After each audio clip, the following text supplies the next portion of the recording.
Hello everyone, welcome to my YouTube channel. तो आज हम पढ़ने वाले हैं conditional statements and loops in PHP. तो इसके अंदर हम जो टॉपिक कवर करने वाले हैं वो है if else else if statements switch statement. ये आते हैं अपने कंडीशनल स्टेटमेंट्स के अंदर। और जो अपने लूप्स होते हैं वो है फॉर लूप, वाइल लूप और डू वाइल लूप। तो इसको हम डिटेल में पढ़ते हैं आगे। पहला है हमारा if else else if statements. तो इसमें जो हमारा इफ स्टेटमेंट होता है, इसके अंदर एक कंडीशन होती है। अगर वो ट्रू आती है तो एक ब्लॉक ऑफ कोड एग्जीक्यूट हो जाता है। दूसरा है हमारा इफ एल्स स्टेटमेंट। इसके अंदर जो इफ ब्लॉक होता है, इसके अंदर जो कंडीशन ट्रू होती है वो उसके अंदर जो कोड रखा हुआ है उसको एग्जीक्यूट कर देगा। अगर इफ की कंडीशन फॉल्स हो जाती है तो एल्स वाला कोड रन होता है। तीसरा है हमारा इफ एल्स इफ और एल्स। इसके अंदर जो इफ के अंदर कंडीशन अगर वो फॉल्स हो जाए तो इसमें एल्स पे नहीं जाता, वो एल्स इफ के अंदर जाता है। और एल्स इफ के अंदर हम कंडीशन दे सकते हैं, और अगर एल्स इफ की कंडीशन भी फॉल्स हो जाए तो फिर ये एल्स पे जाता है। और एल्स में हम कंडीशन नहीं दे सकते, इसलिए एल्स इफ के अंदर हम कंडीशन दे सकते हैं। तो ये अच्छा है। बेसिकली जो ये जो इफ एल्स इफ और एल्स वाला है, इसके अंदर हम मल्टीपल कंडीशन को हैंडल कर सकते हैं। और जो हमारा इफ एल्स वाला है, इसमें अगर कंडीशन फॉल्स हो तो अल्टरनेटिव कोड ब्लॉक हम कर सकते हैं। और इसमें हम कंडीशन ट्रू होने पे एक ब्लॉक ऑफ कोड को रन करते हैं। इसको हम अच्छे से समझ लेते हैं एग्जांपल के थ्रू। ये एक पीएचपी का कोड है। इसके अंदर हमने एक डेट नाम का वेरिएबल बनाया है। इसको ये डॉलर साइन से हम बनाते हैं वेरिएबल पीएचपी के अंदर। और इसके अंदर हमने एक डी नाम का लेटर स्टोर करा है। फिर हमने यहाँ पे इफ एल्स इफ और एल्स तीनों का यूज़ किया है। इफ के अंदर हमने कंडीशन लिखी है कि अगर डेट के अंदर डेट अगर इक्वल है फ्राइडे के, तो ये प्रिंट कर देगा have a nice weekend. PHP के अंदर हम इको से प्रिंट करते हैं। और दूसरा है एल्स इफ। अगर ये कंडीशन फॉल्स हो गई तो एल्स इफ में हमने कंडीशन लिख रखी है कि अगर डेट इक्वल है संडे के, तो हम प्रिंट कर देंगे हैव अ नाइस डे। और अगर दोनों कंडीशन फॉल्स है तो ये एल्स में जाएगा कोड, और वो प्रिंट कर देगा हैव अ नाइस डे। तो इसका output have a nice day होगा, क्योंकि ना इसके अंदर संडे ना इसके अंदर फ्राइडे, इसके अंदर डी लेटर है। तो हम इसका आउटपुट देख लेते हैं। तो आप देख सकते हैं कि इसका आउटपुट जो है वो हैव अ नाइस डे आया है। तो अगला हम देख लेते हैं स्विच स्टेटमेंट।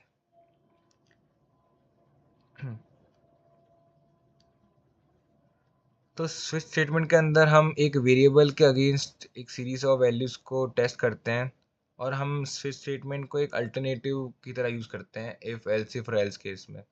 स्विच स्टेटमेंट में हम एक वेरिएबल के अंदर जो वैल्यू रखी है उसको मैच करते हैं उसके केसेस के थ्रू। जो केसेस होते हैं उससे हम मैच कराते हैं। अगर वो मैच कर जाता है तो उस केस के अंदर का जो कोड है हम वो एग्जीक्यूट कर देते हैं। इसको हम देख लेते हैं एग्जाम्पल के थ्रू। ये एक पीएचपी का कोड लिखा है यहाँ पे। यहाँ पे वही पुराना वो डेट वाला वेरिएबल बनाया है, उसके अंदर हमने डी लेटर डाला है। यहाँ हमने स्विच केस यूज़ कर रखा है। ये जो स्विच के अंदर हमने डेट नाम का वेरिएबल डाल दिया है। अब इसके अंदर वो डी लेटर है वो मैच करेगा हर केसेस से। इसमें एक दो दो केस लिखे हुए हैं। ये जो है वो मैच करने की कोशिश करेगा कि इसके अंदर फ्राइडे लिखा है तो ये इसके अंदर का कोड प्रिंट कर देगा। इसमें लिखा है हैव अ नाइस वीकेंड, पर इसमें फ्राइडे नहीं लिखा है। और ब्रेक कर देगा। अगर इसके अंदर फ्राइडे लिखा होता तो ये वाला कोड चलता हैव अ नाइस वीकेंड, और ये ब्रेक आता और इससे बाहर निकल जाता है ये लूप के। और अगर केस में संडे होता तो ये have a nice Sunday print कर देता। और यहाँ पे एक और चीज़ होती है स्विच के अंदर, डिफ़ॉल्ट। इसमें ये कोड अगर ये केसेस कुछ भी मैच ना हो तो ये डिफ़ॉल्ट कोड चलता है। इसके अंदर वो have a nice day print कर देगा। और इसके अंदर हमें ब्रेक स्टेटमेंट लगाना ज़रूरी होता है। अगर हम इस केस के अंदर ब्रेक स्टेटमेंट नहीं लगाते ये फ्राइडे वाले के अंदर, तो ये जो नीचे का कोड है वो भी चल जाता है। तो हमें ब्रेक स्टेटमेंट लगाना चाहिए। इसका आउटपुट हम देख लेते हैं। इसका आउटपुट आया हैव अ नाइस डे के लिए। इसके अंदर ना ही फ्राइडे था ना संडे था, तो इसलिए ये डिफ़ॉल्ट वाला कोड चल गया। तो इसको हम देख सकते हैं कि हम इफ एल्स के अल्टरनेटिव में भी यूज़ कर सकते हैं। इसका यूज़ ज़्यादातर वो मेन्यूज में भी यूज़ होता है, जैसे कि press 1 for this, press 2 for this, उसके लिए भी यूज़ कर सकते हैं इसको। अगला है लूप्स। तो लूप्स इन पीएचपी, तो पहला लूप है फॉर लूप। फॉर लूप को हम यूज़ करते हैं जब हमको पता हो कि हमें कोड कितनी बार रन करना है।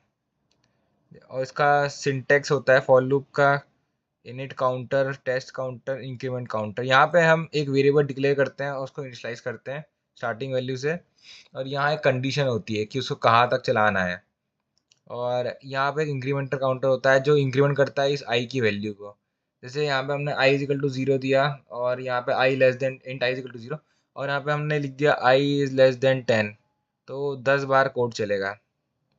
और यहाँ पे आई प्लस प्लस, तो वो जब भी कोड चलेगा फिर वो ऊपर आएगा वापस से, तो इंक्रीमेंट होगा ऐसा।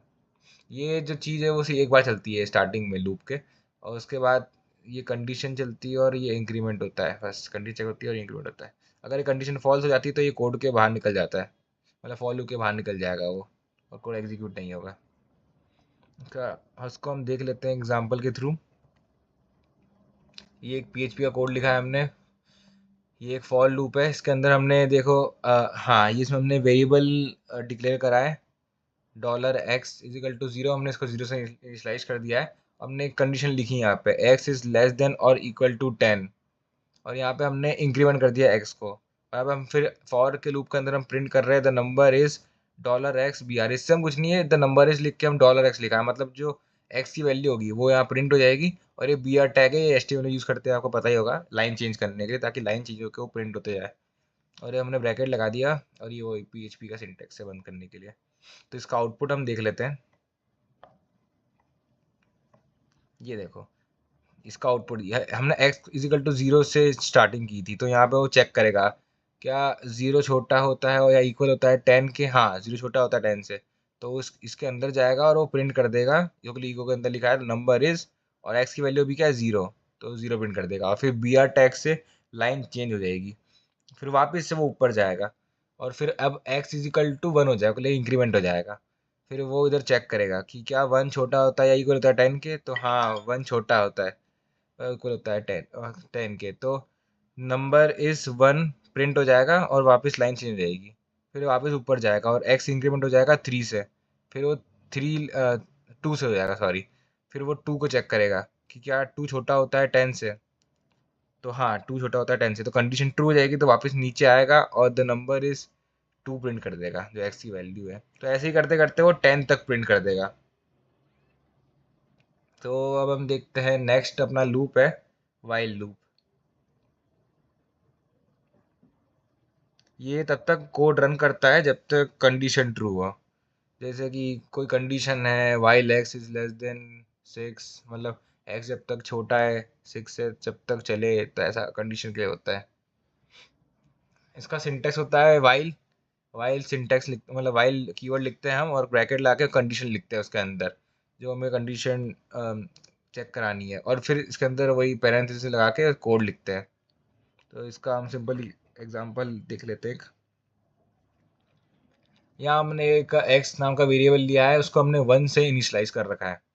फिर हमने वाइल लिखा है, वाइल लूप लगा रखा है, कंडीशन लिख रखी है कि जब तक x छोटा है या इक्वल है 5 के इस कोड को रन करेंगे। और हाँ, वाइल लूप में एक चीज़ ध्यान रखनी होती है कि हम जो वेरिएबल लिख रहे हैं उसको हमें इंक्रीमेंट करना चाहिए, ताकि ये, वरना अगर इंक्रीमेंट ये एक्स प्लस प्लस ये इंक्रीमेंट पोस्ट इंक्रीमेंट है, इसको अगर हम नहीं करेंगे तो ये इन्फिनाइट लूप में भग जाएगा, तो ये गलत हो जाएगा। तो हमें इसको लगाना चाहिए हमेशा, याद रख के। तो while x is less than और इक्वल टू 5, जब तक ये कंडीशन ट्रू हो रही है जब तक ये प्रिंट होता जाएगा। इसका आउटपुट अपन देख लेते हैं। तो ये देखो, इसका आउटपुट ये आ रहा है, बोले x हमने 1 से इनिशियलाइज करा था, तो 1 इज लेस देन और इक्वल टू 5, तो कंडीशन ट्रू हो जाएगी, बोले 1 छोटा होता है 5 से, तो ये प्रिंट हो जाएगा द नंबर इज $x, तो x में भी 1 है तो नंबर इज 1 वहाँ प्रिंट हो गया, और लाइन चेंज हो गई। उसका बाद ये इंक्रीमेंट हुआ x, तो 2 हो गया। अब 2 इज लेस देन और इक्वल टू 5, तो वापस ये नीचे आया, तो द नंबर इज, और x की वैल्यू 2 है, तो द नंबर इज 2 प्रिंट हो गया, और बी आर टेक्स्ट आपके नीचे आ गया। तो ऐसे करते करते उसने 5 तक प्रिंट कर दिया। तो ऐसे वाइल लूप का हम यूज़ करते हैं। अगला हम देख लेते हैं डू वाइल लूप। तो डू वाइल लूप की खासियत ये होती है कि ये एक ना एक बार तो चलता ही है, भले ही कंडीशन ट्रू है फॉल्स हो, ये एक बार तो चलेगा ही चलेगा। उसके बाद ये कंडीशन चेक करता है, एक बार चलेगा उसका बाद ये कंडीशन चेक करेगा कि कंडीशन ट्रू है फॉल्स है, ऐसा है। इसका बेसिक सिंटैक्स जो है डू वाइल लूप का ऐसा होता है कि पहले डू आता है, उसके बाद ये पैरेंथेसिस, यहाँ पे कोड लिखा होगा, जो हमारा लूप के अंदर कोड लिखते हैं ना वो डू के बाद लिखते हैं हम इधर इसमें, और फिर उसका ब्रैकेट बंद करके हम वाइल लिखते हैं और कंडीशन लिखते हैं यहाँ पे जो हमको चेक करानी होती है कंडीशन। और अगर कंडीशन ट्रू है, जैसे कि ये डू लिखा है और अंदर कोड लिखा है, तो ये डायरेक्ट चल जाएगा, कोई कंडीशन लगा नहीं रखी अपन ने ऊपर। फिर नीचे यहाँ वाइल है, उसका कंडीशन है, मतलब ये चलेगा पहले कोड, उसके बाद ये नीचे वाइल में जाएगा और फिर कंडीशन चेक करेगा कि अगर ये ट्रू है तो ये वापस ऊपर जाएगा, वरना अगर ये फॉल्स है तो डायरेक्ट बाहर आ जाएगा ये डू वाइल लूप के। तो हम इसको एग्जाम्पल से समझ लेते हैं इसका। हाँ, इसमें हमने एक वेरिएबल लिया है एक्स नाम का, उसके अंदर हमने 6 इनिशलाइज कर रखा है, और हमने ये, सॉरी ये सिंटेक्स एरर है, ये गलती से मैंने लगा दिया। हाँ, तो हमने ये डू वाइल वो लूप लगाया, यहाँ पे हमने कोड लिखा है यहाँ पे कि द नंबर इज $x, मतलब वो वही एक्स है variable, the number is x variable, और लाइन चेंज कर लिखी है और एक्स प्लस प्लस लिखा हुआ है। और यहाँ हमने कंडीशन लगा रखी है while x is less than और इक्वल टू 5। तो इसमें आप देख सकते हो कि अपना x जो है पहले ही 6 से इनिशलाइज है, और यहाँ कंडीशन क्या है कि x छोटा होना चाहिए या इक्वल होना चाहिए 5 के, पर x 6 है और 6 बड़ा होता है 5 से, तो ये लूप अगर वाइल लूप में होता तो ये नहीं चलता, पर ये डू वाइल लूप है तो ये एक बार तो चलता ही है, भले ही कंडीशन फॉल्स हो या ट्रू हो। यहाँ कंडीशन तो फॉल्स है पर ये कंडीशन बाद में चेक होगी, तो ये जो कोड लिखा है अंदर ये एक बार तो चलेगा ही सही। तो इसमें जो आउटपुट आएगा वो नंबर इज 6 प्रिंट हो जाएगा, उसके बाद ये जो x है वो 7 हो जाएगा, और फिर वो नीचे कंडीशन चेक करेगा, तो 7 इज लेस देन और इक्वल टू 5 तो फॉल्स हो जाएगा और ये बाहर चले जाएगा। तो सिर्फ एक बार ही लिखा आएगा द नंबर इज 6, ये आउटपुट में आएगा सिर्फ। तो ये देखो द नंबर इज 6 प्रिंट हो गया, और बाकी फिर वो बाहर आ गया। तो ऐसे काम करता है डू बाई लूप। तो आज हमने पढ़ा conditional statements and loops in PHP. तो थैंक यू।